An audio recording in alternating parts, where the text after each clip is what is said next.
तो हेलो, आज हम डिस्कस करेंगे अपने सॉलिड स्टेट चैप्टर के बारे में।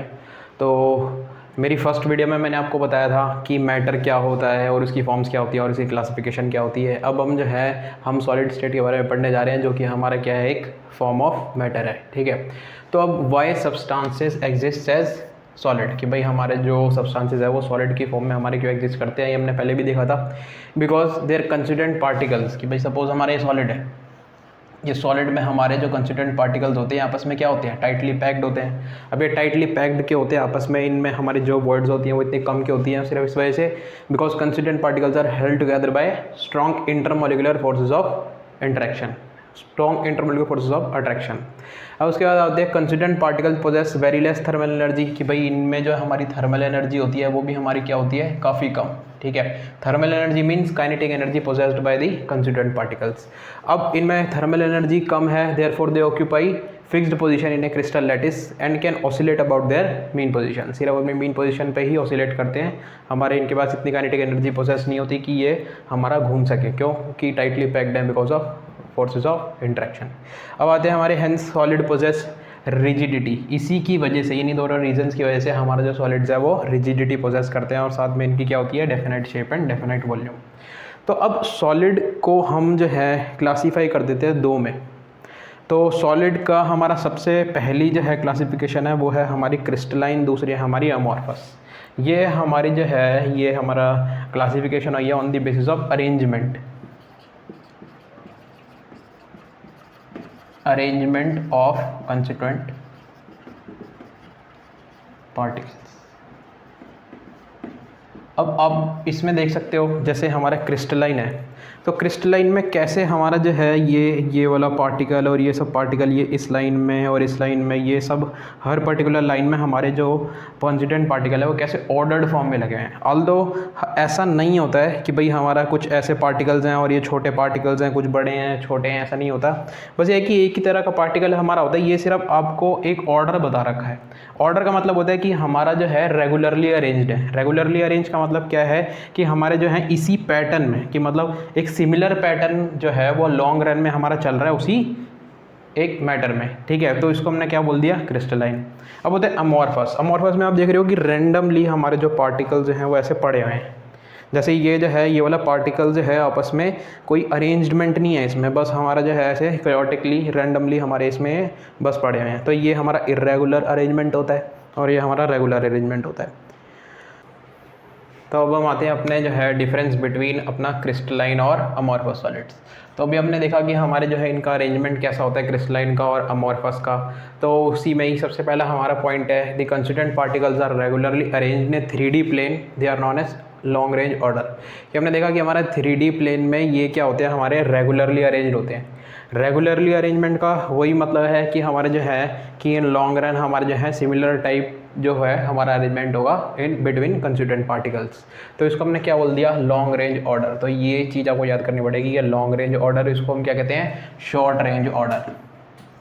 ठीक है, उसके बाद आते हैं हमारे they have sharp melting points और they do not have sharp melting points. तो ये शार्प का मतलब क्या है, यहाँ पर शार्प का मतलब है कि इसका जो है सटीक होगा हमारा मेल्टिंग पॉइंट। सपोज अगर हमारा जो आयरन है उसका 3000 डिग्री सेल्सियस पे वो जाके जो है वो मेल्ट हो रहा है तो उसका वही रहेगा, लेकिन यहाँ पर हमारा वेरी करता रहता है बिकॉज यहाँ पर जो है अलग अलग टाइप के हमारे वेरिएंट्स होते हैं। सपोज प्लास्टिक हो गया तो डिफरेंट प्लास्टिक का हमारा डिफरेंट जो है वो मेल्टिंग पॉइंट होगा। तो यहाँ पर हमारा आता है तीसरा point, have definite geometrical shape, और यहाँ पर हमारे क्या आते हैं, दे do not have definite geometrical shape. और मैं आपको एक और चीज़ बताना चाहूँ कि हमारे जो क्रिस्टलाइन होते हैं वो हमारे ज़्यादातर हमारे ज्योमेट्रिकल शेप के होते हैं और ये ज़्यादातर हमारे होते हैं ट्रांसपेरेंट, और ये हमारे ज़्यादातर जो होते हैं ये ट्रांसलूसेंट या फिर होते हैं ओपेक। अब उसके बाद है डेफिनाइट हीट ऑफ फ्यूजन। तो यहाँ हीट ऑफ फ्यूजन का क्या मतलब होता है, हीट ऑफ फ्यूजन आपने पढ़ा होगा, ये हमारा होता है लेटेंट हीट।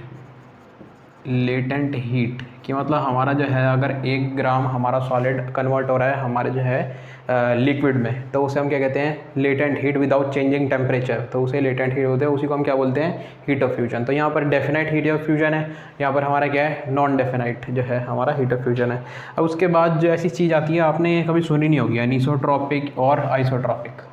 तो अनीसोट्रॉपिक का मतलब क्या होता है, अनीसो का मतलब इटसेल्फ ही है कि डिफरेंट, और यहाँ पर आइसो का मतलब क्या होता है, सेम। ठीक है, तो अब जैसे हम अरेंजमेंट पे आते हैं, तो अब अरेंजमेंट पे आप ये देख रहे हो कि ये हमारा ये ए टर्मिनल है और ये हमारा बी टर्मिनल है। तो यहाँ से यहाँ हमने जो है अगर अपनी कोई फिजिकल प्रॉपर्टी निकालनी है, जैसे इसका मतलब क्या है, have different physical properties like thermal, electrical conductivity, refractive index in different direction.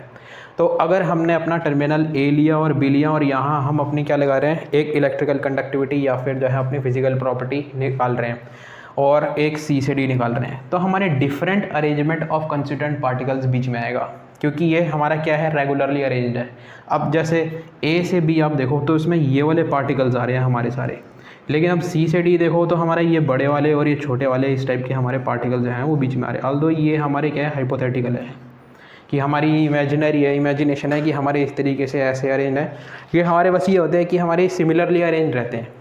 तो यहाँ से यहाँ हमारी डिफरेंट जो है फिजिकल प्रॉपर्टी आएगी और यहाँ से हमारी डिफरेंट फिजिकल प्रॉपर्टी आएगी। फिजिकल प्रॉपर्टी में कुछ भी इलेक्ट्रिकल कंडक्टिविटी, थर्मल और रिफ्रैक्टिव इंडेक्स हो सकता है।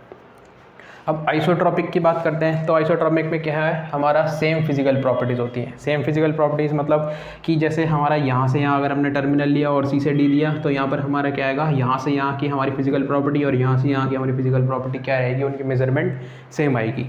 ऐसा इसलिए क्योंकि यहाँ पर तुम कुछ बता नहीं सकते, कि हम यहाँ पर कुछ भी बता नहीं सकते कि हमारा अरेंजमेंट कैसे है, तो ये बस रैंडमली अरेंज्ड है। तो यहाँ से यहाँ में और यहाँ से यहाँ में कोई भी कुछ भी डिफरेंस नहीं है, तो इस वजह से यहाँ पर हमारी फिजिकल प्रॉपर्टी सेम आती है। अब जो है यहाँ पर दे अंडर को clean cleavage when cut through knife, कि भाई हम जो है जब इसको काटते हैं तो इसमें क्लीन क्लीवेज आएगी और इसको काटेंगे तो हमारी क्या है, इरेगुलरली ऑन द सरफेस। तो ये हमारे क्या है, अंडर डू नॉट अंडर को clean cleavage when cut through knife. तो अभी हम बात करते हैं, जैसे अभी हमने जो है डिफरेंस किया था किसका, क्रिस्टलाइन और अमॉर्फस का। तो अभी हम देखेंगे जैसे एक हमारा ये कंपाउंड है SiO2। SiO2 हमारा क्या है कि ये जो है हमारा क्या होता है, SiO2 एक ग्लास होता है। अब ग्लास क्या है, हमें पता है कि ये हमारा क्या है, अमॉर्फस है, अमॉर्फस सॉलिड है। अब SiO2 का एक अरेंजमेंट होता है SiO4, सीधा इसको ऑक्सीडाइज करो, SiO4 हमारा जो है एक टेट्राहेड्रल अरेंजमेंट हो जाता है। और ये इस टेट्राहेड्रल अरेंजमेंट को, जो कि हमारा रेगुलरली अरेंज्ड रहता है, ठीक है, और ये हमारा क्रिस्टलाइन सॉलिड है, उसको हम क्या बोलते हैं, क्वार्ट्ज। तो अब क्या एक हमारा जो क्रिस्टलाइन सॉलिड है उसको हम किसी अमॉर्फस फॉर्म में चेंज कर सकते हैं, या फिर ऐसा हो सकता है कि हमारा जो एक अमॉर्फस फॉर्म है वो हमारी किसी क्रिस्टलाइन में चेंज हो जाए। तो हाँ, ऐसा होता है। तो इसके लिए हमारा प्रोसेस होता है, इस प्रोसेस को हम कहते हैं अनीलिंग, अनीलिंग प्रोसेस। अब ये है जो हमारा क्वार्ट्ज है, ये इसका क्रिस्टलाइन कैरेक्टर शो कर रहा है। इसको हमने क्या किया, हीटिंग और रैपिडली कूलिंग, कि मतलब से पहले हमने काफ़ी ज़्यादा गर्म कर दिया, फिर हमने ठंडा कर दिया। तो कॉन्ट्रैक्शन रिलैक्सेशन से हमारा क्या हुआ कि हमारे जो है इंटरमोलिकुलर जो कंस्टिट्यूएंट पार्टिकल्स है उनका अरेंजमेंट जो है वो डिफर किया, ठीक है, बिकॉज ऑफ कॉन्ट्रैक्शन रिलैक्सेशन। तो उसमें हमारा क्या हुआ, ये क्वार्ट्ज हमारा किसमें, अमॉर्फस फॉर्म में हमारा कन्वर्ट हो गया, किसमें, ग्लास में, SiO2 अरेंजमेंट में। तो अब इसमें कुछ क्वेश्चंस भी आते हैं कि why do window glasses of old buildings look milky, कि हमारे जो विंडो ग्लासेस हैं वो पुरानी बिल्डिंग की वो मिल्की क्यों जो है वो लगने लग जाती हैं। तो इसलिए वही due to heating over the day and cooling over the night. तो इस प्रोसेस को क्या कहते हैं हम, अनीलिंग, कि भाई दिन में जो है तपता रहता है और रात को ठंडा हो जाता है। तो वही because of contraction and relaxation हमारा क्या होता है कि जो हमारा जो बिल्डिंग की ग्लास है वो ग्लास हमारे क्या है, एक सुपर कूल्ड लिक्विड है, वो हमारा अमॉर्फस फॉर्म में है। तो हमारा क्या होता है, बार बार कॉन्ट्रैक्शन रिलैक्सेशन उनके कंस्टिट्यूएंट पार्टिकल जो हैं अपने आप का कौन सा कैरेक्टर जो है वो कन्वर्ट कर लेते हैं, क्रिस्टलाइन कैरेक्टर। क्रिस्टलाइन फॉर्म में नहीं कन्वर्ट हो जाते, क्रिस्टलाइन कैरेक्टर शो करना चालू कर देते हैं। इस चीज़ में काफ़ी डिफरेंस है। क्रिस्टलाइन कैरेक्टर का मतलब क्या होता है कि जो हमारे रैंडमली अरेंज्ड हैं वो लाइन पे आना चालू कर देते हैं। लाइन पे आने का मतलब क्या है कि सिमिलर अरेंजमेंट दिखाने लग जाते हैं because of several times contraction और रिलैक्सेशन की वजह से। उसके बाद ये आते हैं why window glasses of old buildings are thicker from the border. तो हमें पता है कि जो हमारा ग्लास है ये हमारा सुपर कूल्ड लिक्विड होता है अमॉर्फस फॉर्म में हमारा, इस वजह से इसे अमॉर्फस सॉलिड भी बोला जाता है। तो हमारा क्या हुआ कि अब ये जो दिन में जो है वो तप रहा है, ठीक है, काफ़ी ज़्यादा वो जो है हीट हो रहा है। फिर उसके बाद जो है जैसे ये हीट हुआ, अब हमारा जो है फोर्स ऑफ ग्रेविटेशन है नीचे से, तो हमारा फोर्स ऑफ ग्रेविटेशन है, तो हमारा क्या हुआ, ये लिक्विड बन के थोड़ा थोड़ा थोड़ा थोड़ा हमारा क्या हो गया, वो नीचे आने लग गया। तो हमारा क्या हुआ, नीचे से हमारा क्या हो गया, वो बॉर्डर चौड़े हो गए। तो इसी वजह से हमारा क्या है, glass is a super cooled liquid of high viscosity has tendency to flow. तो हमारा क्या हुआ, हीट होके वो जो है पिघलने लग गया और नीचे आके हमारा क्या हो गया, नीचे ब्रॉडर हो गया। तो इस वजह से इसकी, अब ये हाई विस्कोसिटी का मतलब क्या होता है, वही ये हमारी विस्कोसिटी एक तरीके की होती है, रेजिस्टेंस होती है ये लिक्विड की। तो हमारा क्या हुआ, और जो है हमारी ये टेंडेंसी टू फ्लो, तो इस वजह से।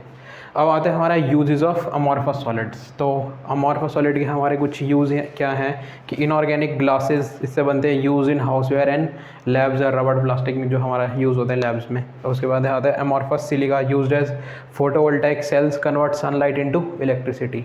तो हमारा वही फोटो इलेक्ट्रिक इफेक्ट में हमारा जो है क्या नाम है, ये एक ऐसा इफेक्ट होता है, अपने 11th में पढ़ा होगा। तो इसमें हमारा क्या होगा, वही जो है जो सिलिकन हमारा जो होता है उस सिलिकन पे हमारे जो है फोटॉन्स पड़ते हैं, तो उसमें से इलेक्ट्रॉन्स जो है वो नॉक ऑफ कर जाते हैं।